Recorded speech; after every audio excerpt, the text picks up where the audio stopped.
The world we inhabit is not as free, or certain, or safe as you might think. The things that you believe to be unassailably evident are little more than shadows dancing behind a curtain, a masquerade crafted and dutifully upheld by an organization known as the Foundation. The file you are about to hear contains containment procedures, descriptions, testing logs, historical and in some cases first-hand accounts of the anomalous objects the Foundation serves to secure, contain, and protect. Its contents have been thoroughly scrutinized by the Ethics Committee and approved by the O5 Council for release to trusted associates of the Foundation.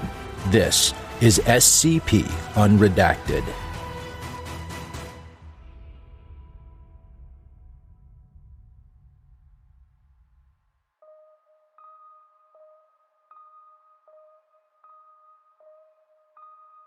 Welcome user, Matthew Seward. You are currently editing SCP-6297. Previous revisions were saved on 4 June 2022. SCP-6297 Provisional Documentation. Item number SCP-6297. Object Class Pending. Special Containment Procedures. An investigation and a potential anomalous phenomena related to SCP-6297 is underway. This inquiry has been assigned to representatives from Site-184's Department of Presumptive Divination. Description: SCP-6297 refers to a homicide that occurred on 28 March 2022 within a university library in Halifax, Nova Scotia.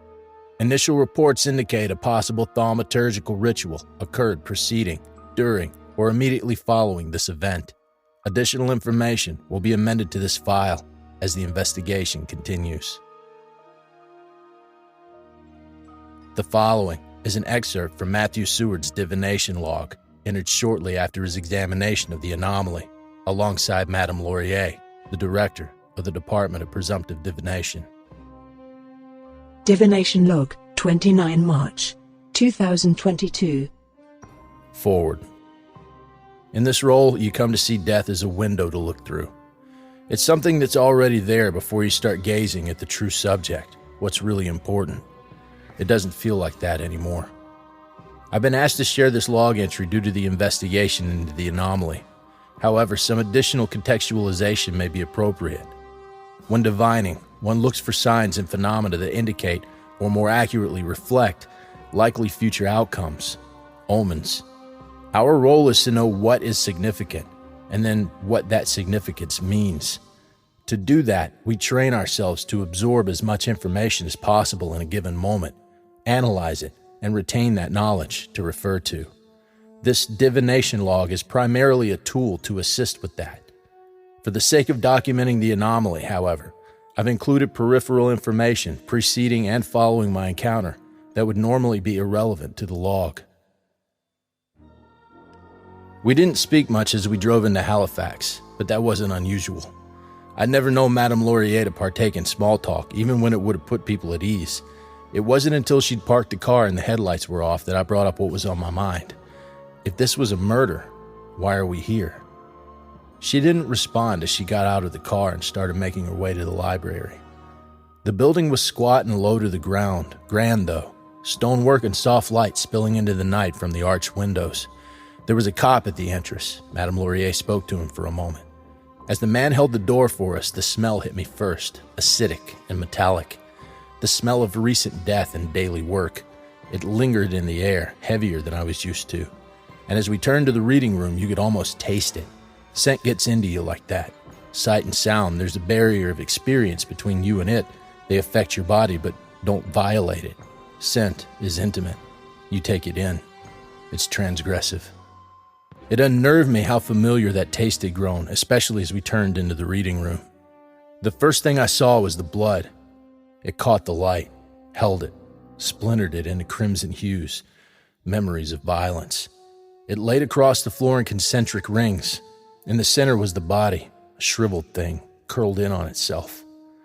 The frightening part was seeing the meaning of it, or at least recognizing the intention. The forms were akin to that of a disemboweled goat. I had committed such an act, read the future from the cooling entrails, wrung prognostication from the bloodied bodies. The crime before me was the same. In that collapse of action and actor, I felt guilt and nausea. Something in me resonated with the scene before me, and I recoiled from it. I turned, gagging, needing to steady myself at the nearby table. And while I could stand, Madame Laurier was beside me. "Do you understand now?" she asked. I nodded. "Not yet. Not everything. Look closer for what eludes you." I steadied myself reluctantly, willing another glance. I dissociated, I admit. I looked at the scene before me as I would blood in the bowl, frozen in time, divorced from what was once life. I looked at the angle, the forms, the shapes. Not just the future had been extracted from this array. Something else was missing. Taken. Madame Laurier bent towards the door, letting the tip of a finger drag against the blood. She approached me, and before I could react, placed it against my forehead. My vision split. I saw the room not as it was, but as it had been. I felt an unbridled need grab my being, a coveting, a hunger for substance. Before me was a source. I reached out and it quivered in recognition to my will. I unspooled it into red current in the air. I tasted the events that brought about this moment and sucked the marrow from a rapidly narrowing future, sweet as a dying star, immensity distilled to a single point. And then I was in the present, stumbling on my hands and knees, my skin clammy, breath shaking. I looked up at Madame Laurier, disgusted by the revelation of what had happened, of what I had been. She offered me her hand. I took it as I rose, and she spoke to me. We looked for ripples, movements in the currents, signals of the streams ahead. But just as what will be affects what is, so does what was. Something came here, looking up and down the river's flow for the future and the past, held in the body, in the blood. I answered, seeing where she was going. And it found it, whatever it was looking for? No, not quite, she corrected.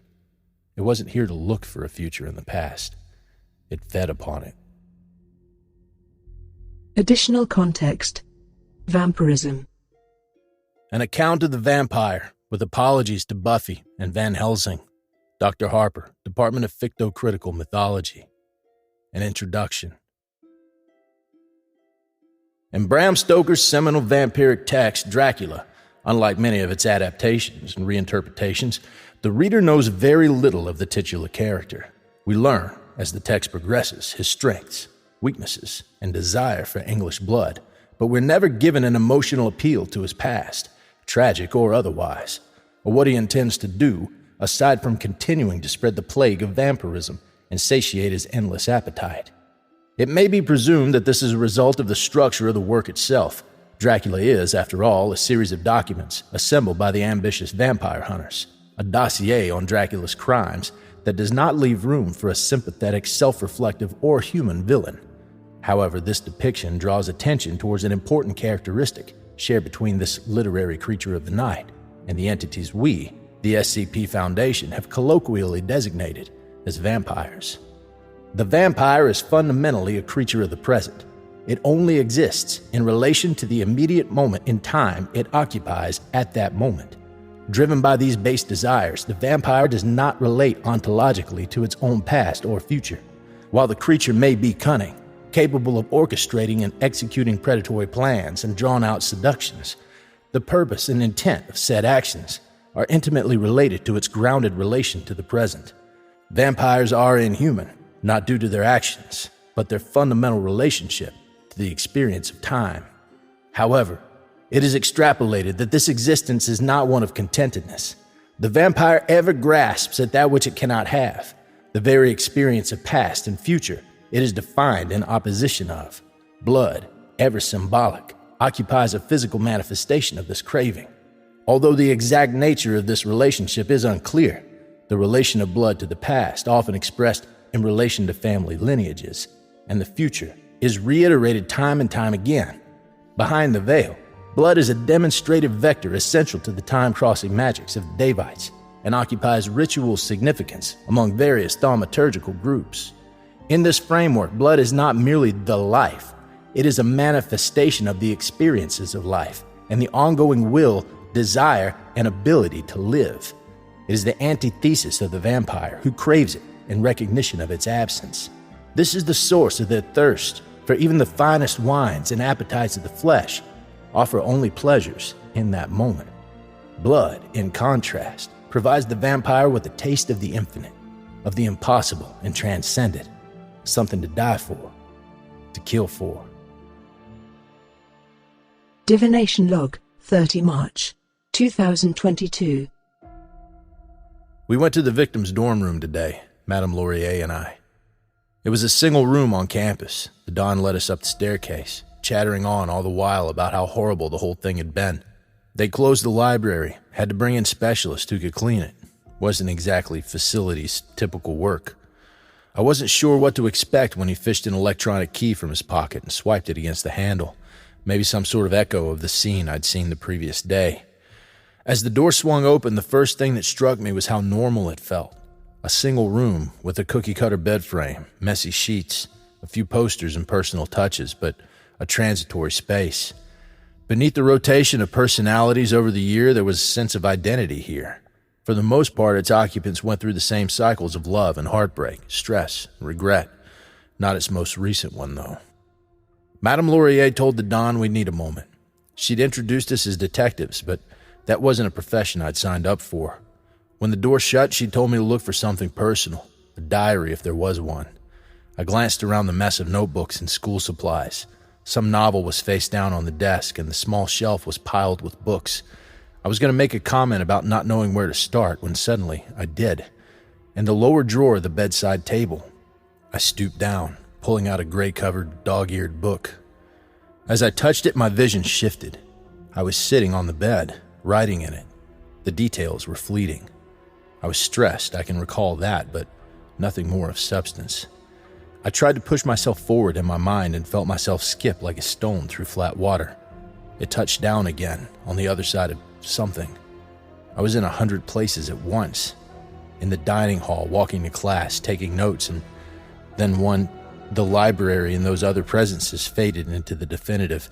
The branches of the future, my future, or this future, were being tipped off the tree, reduced to a pole. I stumbled, unsteady on bended knee. Thrust back into the room, I rose to my feet and handed the journal to Madame Laurier. I didn't want to hold it any longer than I needed to. She asked what had happened, and I responded as well as I could.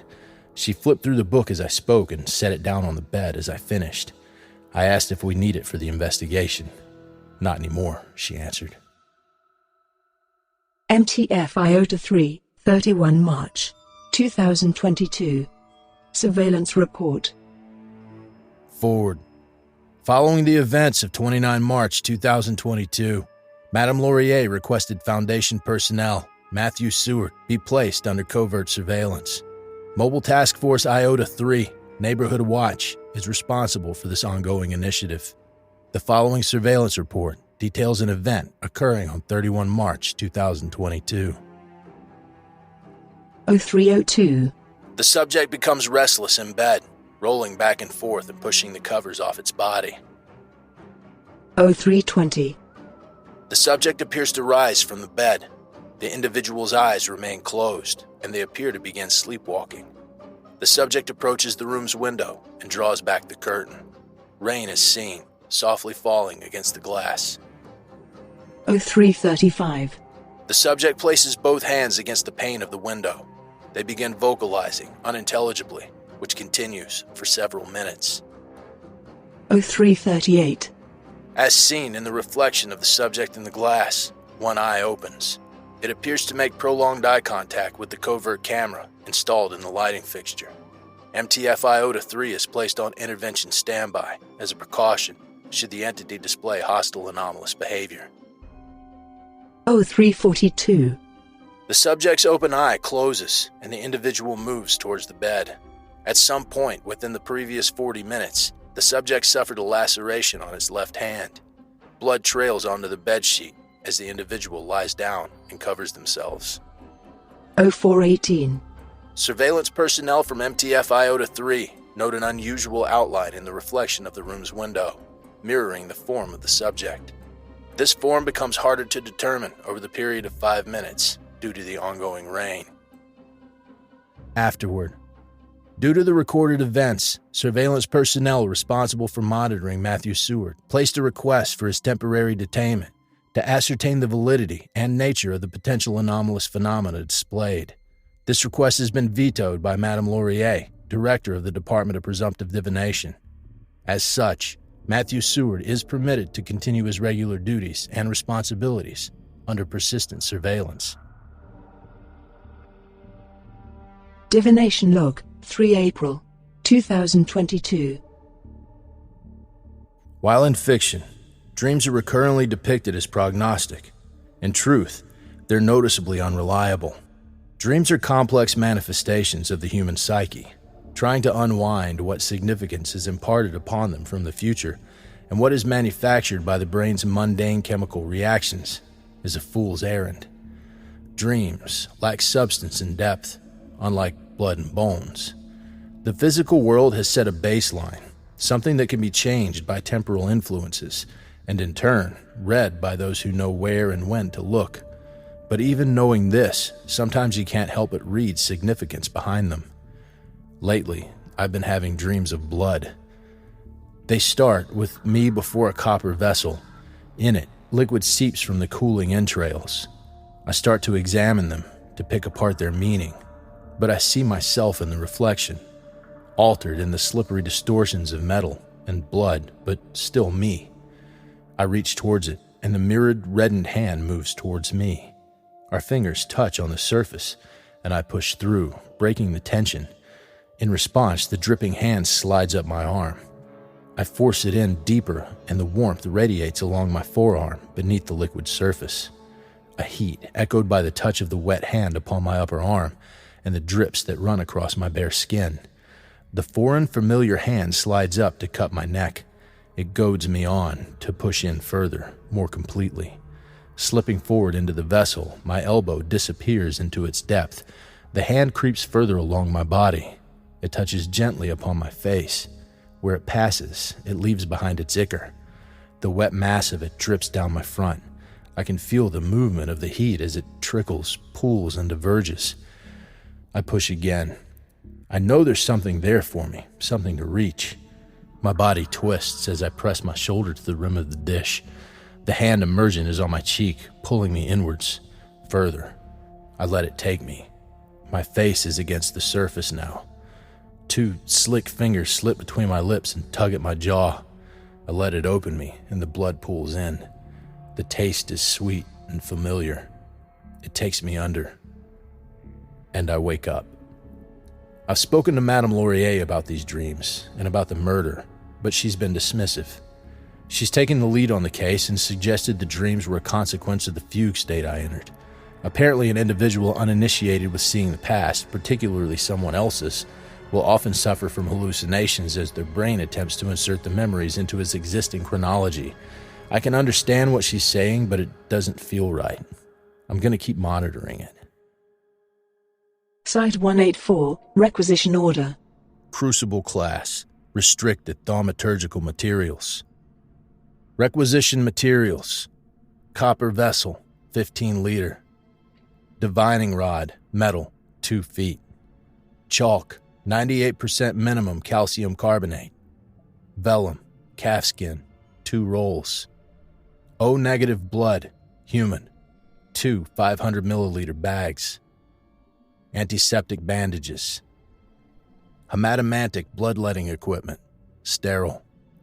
Requisition Initiator, Madame Laurier. Status: approved. Divination Log, 4 April 2022. I haven't been sleeping well. I wake up at night, uncomfortable in unfamiliar poses. I'll rouse myself, captured in the stillness of movements that weren't my own, contortions of form that feel wrong, foreign. I've taken to drawing the curtains, as waking up in those moments with the half-glow of moonlight draping across the bed makes my skin crawl. It's as though I'm behind a silver shroud, one that's been pulled over me, suffocating me, but so imperceptibly fine it feels like a trick of the light, until it tightens around my throat. I wish I could attribute the things I see in my waking hours, on my work, to that. Trying to divine the future is inconsistent. The interplay of temporal influence and its ripples in the present lacks solidity. You won't always see the same omen twice. You throw the bones time and time again and read different signs in their fall. You watch the blood as it pools, trace the winding curves of the vapors, and the meaning you glean twists and shifts on a repeated attempt. You have to trust yourself and your ability to get it right the first time, because repetition isn't the way to clarity. This is pre-scientific for a reason. So the fact I've spent the better part of the day casting the bones over and over and prodding entrails across the metal curvature of the vessel just shows how desperate I am. But maybe that's appropriate, given that they keep offering the same fortune: death. Not an abstracted notion of death as the lurking threat of finality. I've seen a very specific death. My death. It lurks in the reflection of the cooling blood, in the twists of smoke and smog, in the fall of sticks and stone. Normally, the influence of the future is subtle. It whispers to the present in soft syllables. But this is an ironclad promise, a guarantee of impending unbeing. I've seen the consistent dissolution of self. But it's not the potential for death that worries me. It's that I can't see beyond it. The harder I look for legacy, memory, lasting influence, I'm met with nothing. A cessation so total in its absolution, a reduction of the future. It's a wall between me and what will be. I've struggled with uncertainty, seen that as a natural consequence of this art, but this is something else, other, a consuming darkness, tethered to a moment in time, unknowable but inevitable. Death will come. That great veil will slide over me, and what I am now will be no more. I write this as fact, intrinsic. Maybe in doing so I can escape oblivion, offer just the smallest fragment of self to endure. I'm not optimistic. Additional context. Vampirism. Selected excerpt. Letter from an unknown writer to Antoine Augustin Calmet, dated 1742. I have heard tell through our mutual scholarly circles that you intend to compile a great work, exploring in part the rumors and reports of monstrous beings, such as the ungodly vampire. I would be remiss if I did not enclose my experience with these and other horrors. I've often considered publishing these journals myself, but fear censor from the misunderstanding public that is apt to conflate forewarning with proof of involvement. Therefore, I leave my accounts in trust to you, dear sir, in hopes that they may offer a first-hand account to inform your own great text. I assure you, upon my everlasting soul, the details I recount are honest experiences. It is by the grace of God alone that I have endured these encounters, and now write to you. I feel it pertinent to inform you that much commonly known about these creatures is based in misunderstanding and superstition. I know not how these beings transgress the laws to which man is bound, only that they must do so in allowance with our Lord. To suggest otherwise would be to ascribe to them the capacity to reshape his world, which is blasphemy that cannot be.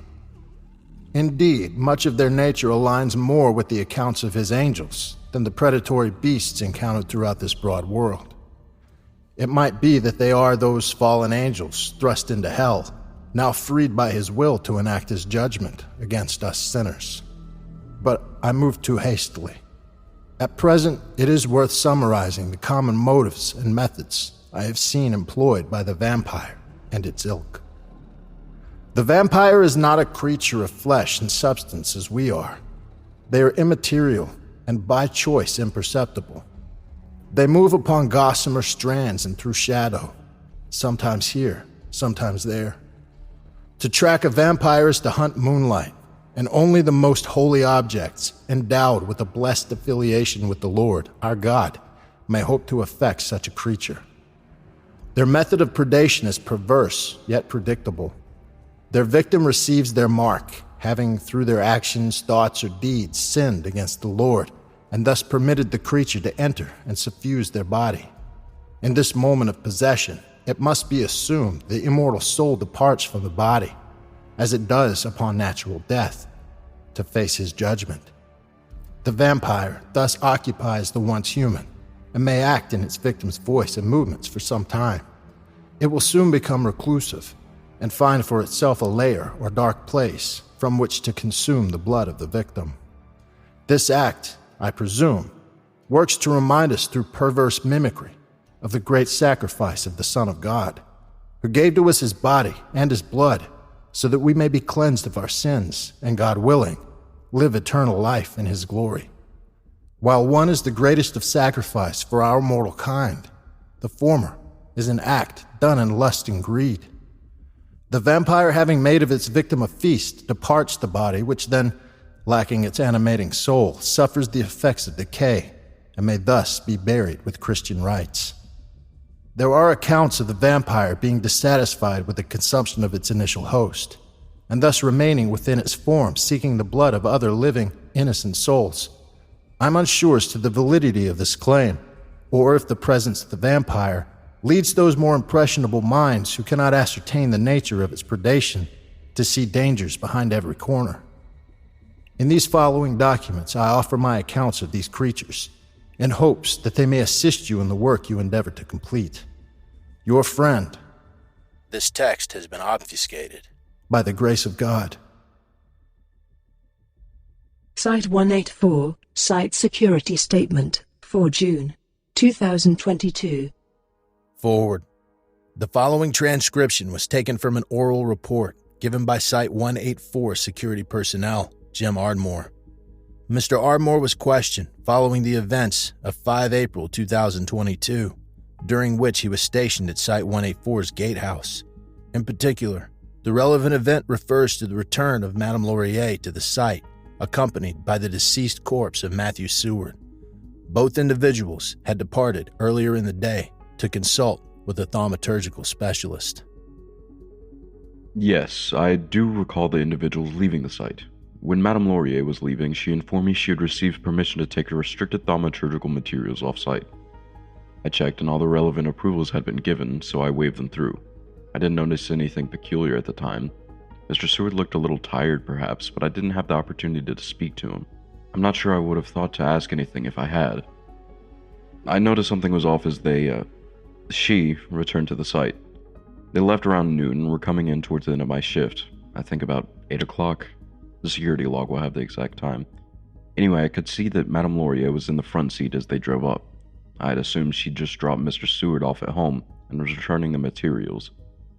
As they returned, I saw she was covered in blood.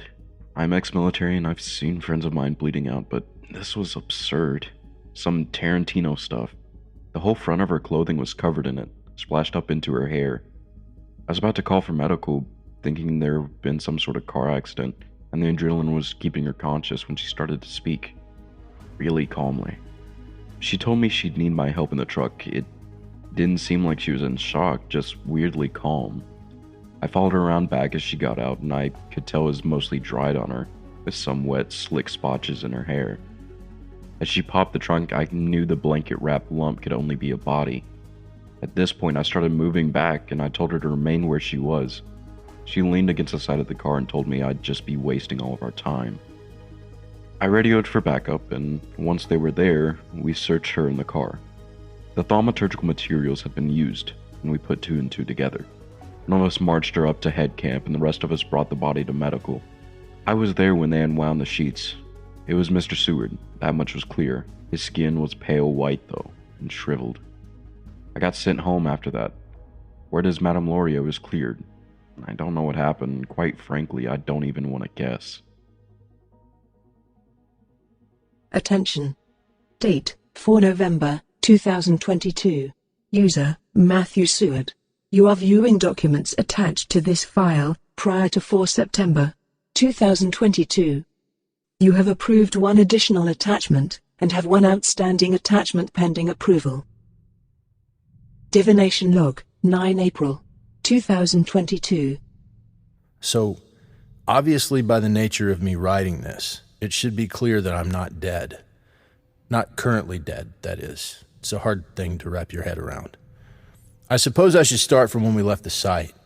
Madame Laurier had told me we were consulting with a specialist, something we do occasionally when we're looking for a particular expertise to suit our own.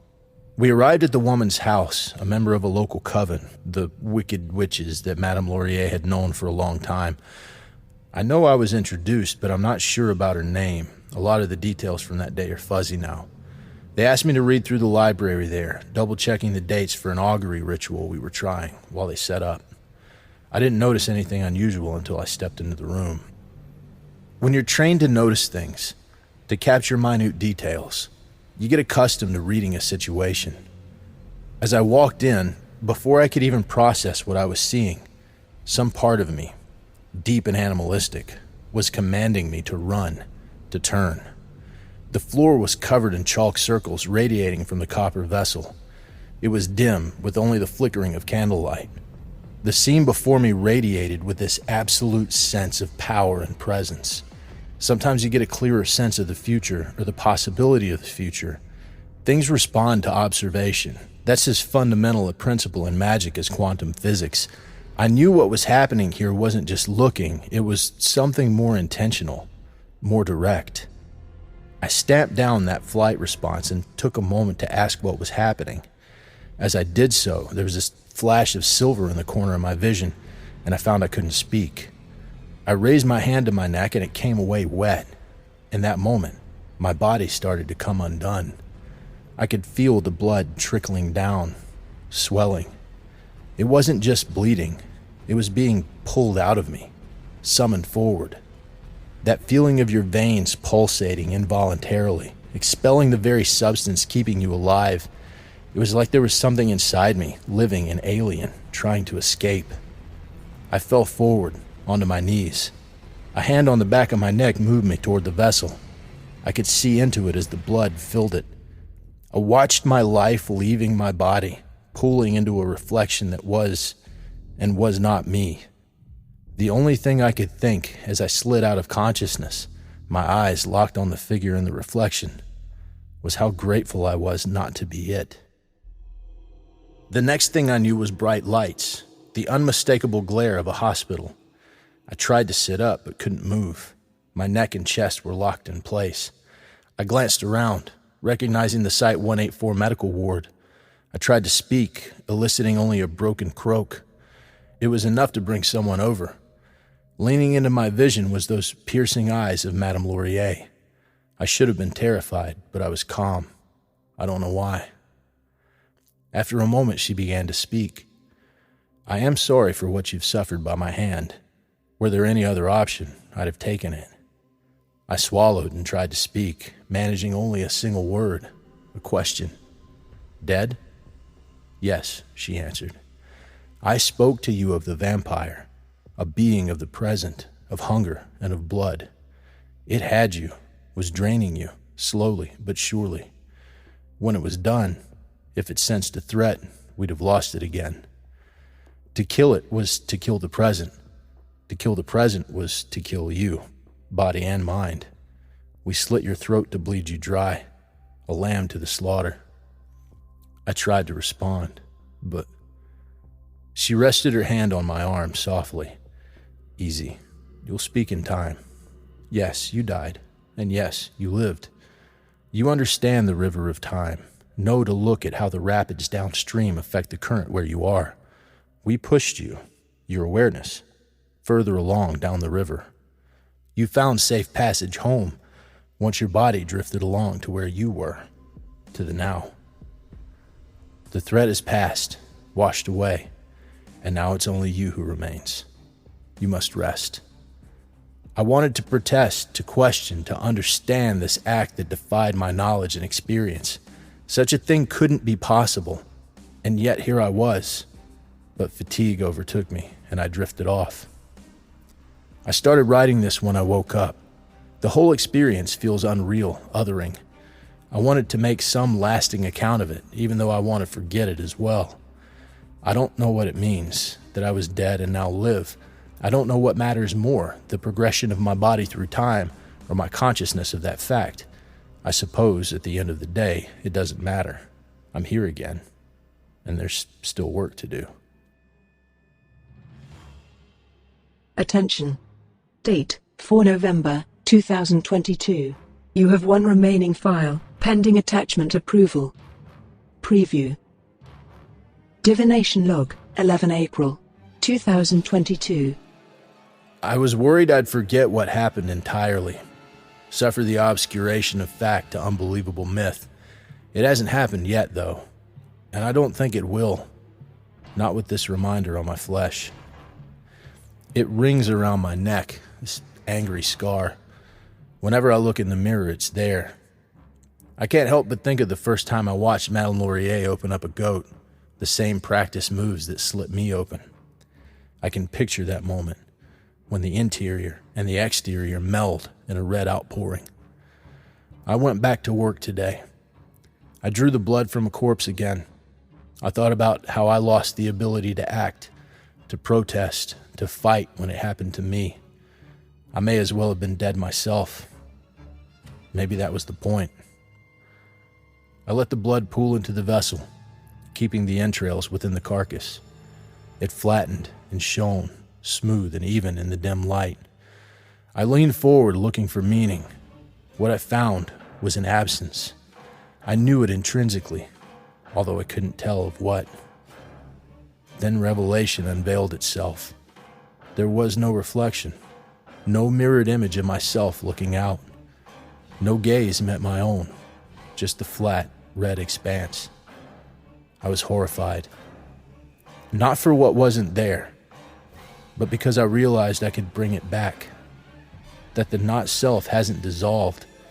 It was hidden in its absence. I only had to reach for it.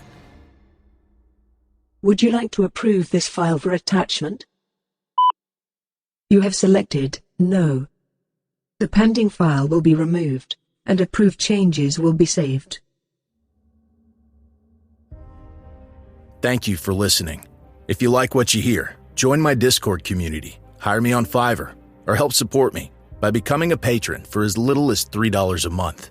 Regardless of tier, all patrons get early access to every single episode. The links are in the description. I don't have the talent it takes to write a skip. All I do is read. Original authors make this podcast possible, so credit to the original author. Their link's in the description. Show them some love as well. Consider becoming a member of the SCP Wiki. Upvote their work, and maybe write a skip of your own. Maybe I'll read it here someday. You never know if you never try. The content of this podcast and content relating to the SCP Foundation, including the SCP Foundation logo, is licensed under Creative Commons Sharealike 3.0, and all concepts originate from scpwiki.com and its authors. This recording, being derived from this content, is hereby also released under Creative Commons Sharealike 3.0.